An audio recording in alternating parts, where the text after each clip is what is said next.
Vampire Survivors took the gaming world by storm when it released on Steam a couple of years back. It caught my eye as an auto-battler roguelike game that cost $3 and had some definitely not Castlevania art, and it had overwhelmingly positive reviews on Steam. But now it's on Nintendo Switch with a brand new couch co-op update. So what is this game all about? Vampire Survivors is the essence of the end game of an action RPG or a roguelike game. To get to the real fun of an action RPG, you have to beat the story, grind some loot and build a character to your liking. But in this game, you're given that loop every 30 minutes.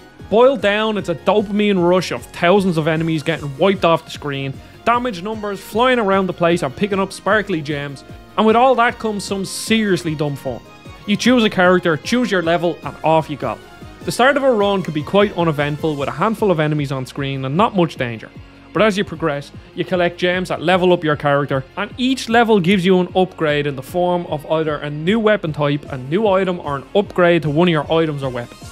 And then very quickly, a rather uneventful gameplay experience turns into this. There's a dumb fun loop in this game that I think is hard to show in a video without playing the game. And at one point I didn't understand this game, but once I played it, I realised just how fun it is.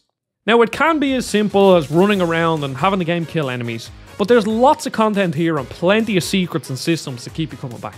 So when you level up, you can choose a new item or weapon. And the best thing about this is that weapons drastically change when you fully upgrade them, and then there are combinations of items and weapons you can use to make them even more powerful.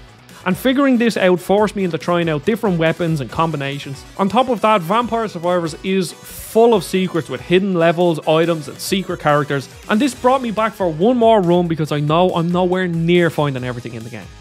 The biggest addition is the couch co-op of up to 4 players. I tested out with 3 characters and I was controlling each character myself. You all have to be on the one screen and they've made some changes to balance the game for co-op. On a normal run you can have up to 6 weapons, but the more players you have, the fewer weapons each player can equip. So playing with 3 people, each person could have 3 weapons equipped. XP is shared and only one person levels up per level.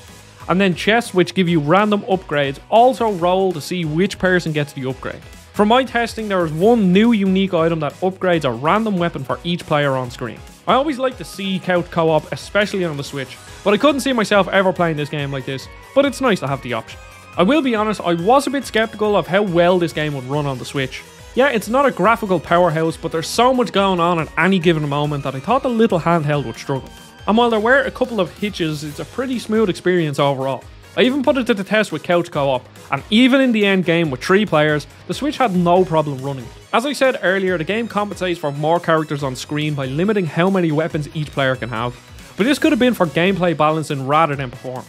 But I would love to see how the Switch would handle 4 characters with 6 weapons each in the end game. I'd say it'd be absolutely insane.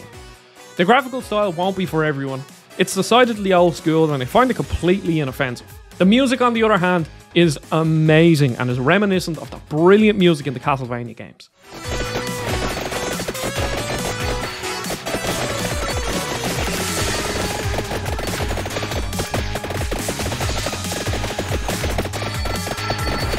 Now I do have one minor gripe while playing in handheld mode. I would have liked an option to zoom in because the character sprite is pretty small on the Switch's screen. It wasn't too big an issue, but once I went from playing on my TV to playing in handheld, I really noticed how small the sprite was. For $5, there's easily tens of hours of content, if not more, in this game. Even if you only plan on dipping in for a run here or there, it's still a great price for just a dumb fun game. Unfortunately, the 2 DLC packs don't come packed in, so you will have to buy them, but they're $2 each, so it won't break the bank. I solely played Vampire Survivors on my Steam Deck, so now it's great that it's on another handheld for more people to enjoy. It's a cheap, fun game, nothing more, nothing less, and that's why I liked it a lot. Thanks for watching, don't forget to subscribe, and I'll see you all in the next video.